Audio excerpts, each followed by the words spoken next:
Po, ito po mga kaibigan, mga kapwa ko, may nakita po tayo na dalawang babae po ito. Nangunguha po sila ng mga bayabas. Ito po, interviewin po natin sila. Oh. Kumusta naman ate, ang buhay? Nangunguha kayo ng bayabas para sa pantinda. At saka ano ito? Pako, ito po yung ilalako ninyo, ma'am. Saka bayabas. Oo. Ito po mga kapwa ko ang nilalako nila ate. Magkapatid kayo ate? Hindi po, Magpinsan. Yan po ang kinabubuhay ninyo ate? Sa pang-araw-araw? Natulong po sa asawa. Natulong. Wala din po sa sahod. Wala din po sahod. Yan po mga kapwa ko ang hanap buhay nila ate. Si ate, nangangakyat, kababaeng tao. Parang lalaki. Yan po mga kapwa ko. Ang sisipag naman nila. Namimitas po ng mga bunga ng bayabas at ito po ay kanilang inilalako. Anong pangalan mo po ate? Jessalyn po. Si ate? Ano para ba? Emily Garin. Emily, saka si ate? Jessalyn po. Jessalyn. Ito po ang kinabubuhay po ng magkaibigan. Magkaibigan kaya no? Ay magpinsan po pala. Nangunguha po ng pako at saka bayabas at ito po ay inilalako nila. Ito po mga kapwa ko. Iniipon po nila ito tapos ito po ay nilalako para lang po may magasa sila sa pang-araw-araw na pangangailangan ng kanilang pamilya. Sila daw po ay tumutulong sa paghahanap buhay sa kanilang mga asawa na hirap din po. Ito po ang kanilang tinitinda. Saka po itong pako na kanila pong tinitinda. Kumusta naman po ate ang buhay-buhay? Harap ka po ate sa ating camera. Oo, yan po si ate Emeline. Jessalyn po pala. At saka ang kanyang pinsan nasa itaas. Ingat ka ining. Oo. Yan po sa pang-araw-araw ate? Opo. Pambaon-baon po ng bata. Nakakamagkano naman kayo ate sa isang araw? Ano naman po, minsan po nakakatid po 200 po kami, tatlo kami. Tatlo kayo, bawat isa 200? Sa pagbibinta ng mga ganyan? Opo, Mercedes ko po tinitinda. Mercedes. Magkano naman po ate ang binta nyo ng pako? Ano po yan, 15 ang isang tali. 15 ang isang tali. Madami naman ang nilalako nyo? Hindi po, may ano lang po doon, napisto lang po kami pag sa Ate, tingin po tayo sa ating camera. Paglinggot mo. Kasi nabinta po doon Mabinta sa Mercedes. Mercedes. Oo. Tapos ang bayabas naman per kilo. Opo. Binibigay 20 po ang isang tumpok. 20 isang tumpok. Katulad nito ate. Ganito kadami, magkano na ito? Ay, hindi ko pa po yun alam. Tinutumpok yan po. Tinutumpok. Kung bibiling ko lahat to, magkano? Hindi ko po alam, sir. Kasi po, tinutumpok namin. Oo. Pero sa tingin mo, magkano? Ito ate. Magkano po yan? Mga nasa 100 na po. Babayaran ko na ate, para hindi ka na magtinda.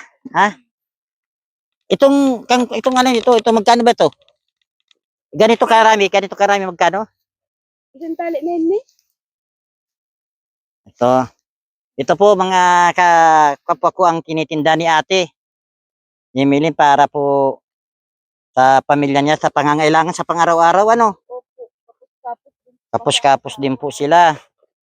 So, ngayon po ay dahil po sa mabait naman si ate, binigay sa atin ng 100 daw lahat to. Itong pako mo ate, magkano ito? 15 po ang isang 15. Yan lahat, babayaran ko na sa inyo.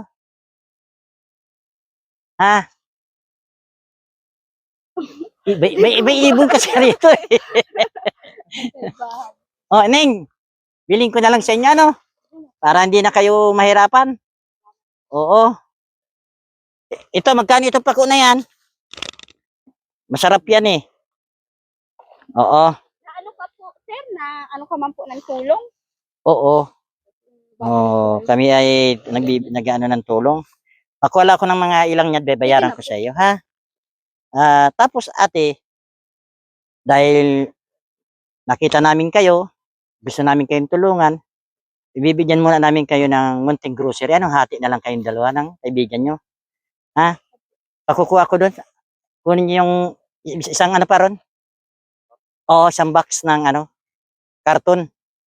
Mahingi po sana akong tulong kasi yung anak ko may ano sa pusod. Tapos yung bahay po namin, hindi po namin magawa na masyado kasi mamamatay lang po yung anak ko yung sanggol. Namatay. Yung August. Anong naging, Pneumonia po. ano mo niya? Ang naging sakit ng anak mo. Ilan na bang ang anak mo ate? Maapat po sana, namatay na yung bunso. Namatay ng Yung bunso. August 5 po. Oo, oo.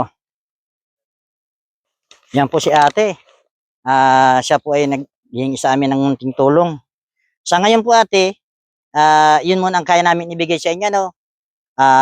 Pag nakaipon kami ate, balikan namin ikaw. Message ka po sa aming channel, ano? Ng Kapwa Kulingap ko, handog mula sa puso. Ha? Para po baka isa kayo sa mabigyan namin ng tulong. Oo. Ito. May baba ka na dyan, Ining. May bibigay ako sa iyo. Oo. Halika. Baba ka na dyan, baka mahulog ka pa. Oo. Ang sipag naman ng dalawang babaeng na ito. Nagtsatsaga sila na mamitas ng bayabas saka ng pako. Oh, ito ate. Pag ano niyo na bigay ko na sa inyong dalawa ano. Ito ate oh. Ano? Ito po. Oo. Ay, sumasama na sa akin. Gusto atang bumalik eh. Oh. Salamat po, sir. Salamat po, Oh. sir. Yan po ang dito ka ate. Yan po ate, bigay ko sa inyong dalawa ano. Magpinsan naman kayo, paghatian nyo na lang para po kahit pa paano ay makatulong yan sa inyo no. Hayaan nyo po pag kami po ay nakaipon, ibabalikan namin kayo para po mabigyan ng munting tulong. Gawin nyo lang po ate, subscribe kayo sa aming channel, like and share po ninyo, tapos mag-comment po kayo para po mabalikan namin kayo. Ano po? Kaso hindi matanda ang aking channel ano? Ano? Hindi mo alam? Ito. Yan po mga viewers ko. Ayan o. Ayan o. Kapwa Kulingap ko. Ano? Yan po ang ibibigay namin sa inyo. Tapos ito ate, babayaran ko to sa iyo. Saka yung pako mo, ilang piraso. Bibiling ko na sa iyo ano. Para may pera na kayong magkapatid. Oo. Biling ko na lang sa inyo yan. Oo. Ito ate. Biling ko na lang sa inyo ng 300. Okay na? Kunti lang no, no. Ito, 100, sabi mo, di ba? Tapos sa iyo na yan. Oo. Kunti lang ining ha. At magata-gata lang ako. Ito lang oh. Hintay ka muna. Oo. Ito po, binili na po namin yung kay ate. Parang tulong na lang po. Pero ibabalik ko yung timba, ano? Papadala ko lang dun sa, ano, sa Kayan. Oo. Yan. Ate, ano pong masasabi ninyo, Likay? Ano pong masasabi ninyo sa aming programa? Maraming salamat po, sir, sa malaking tulong na ito para sa amin. Oo. Oh, yan ate, kasi nakita namin kayo, nadaanan namin kayo eh. Kaya binaba ako kayo. Sabi at nakita ko yung sitwasyon ninyo. Napakadelikado yung ginagawa ninyo. Katulad mo sa iyo, ate. Ilang taon ka na? 25 po. 25 ka na? Ang liit. Pero okay lang yan, te. Ayos yung ginagawa ninyo, marangal na hanap buhay. So, yan po ate ha. Yan na po ang munting regalo namin sa inyo. Salamat. Okay. Sige po ate, maraming salamat. Emeline and Jessalyn po yun. Jessalyn, tapos Emeline. Maraming salamat sa inyo ha. Sir, ng number mo? Oo, bibigyan kita. Daan dun sa sasakyan ko. Lika. Ito po mga kapwa ko. Ito na po sila ate na nabigyan po natin ng munting tulong. Kahit pa paano po ay naabutan po natin. Nadaanan po namin kasi nangangatkat sa puno. Yung sitwasyon po nila ay napakadelikado po yun. So, binaba po natin at binigyan po ng munting tulong. Ate, saan po ang bahay nyo rito? Alin banda rito? Sa unahan? Sa 4? Baba? Doon sa may tinampo na? Ay, sige po ate, bibigyan kita ng ano ko, tarjeta ko, ano?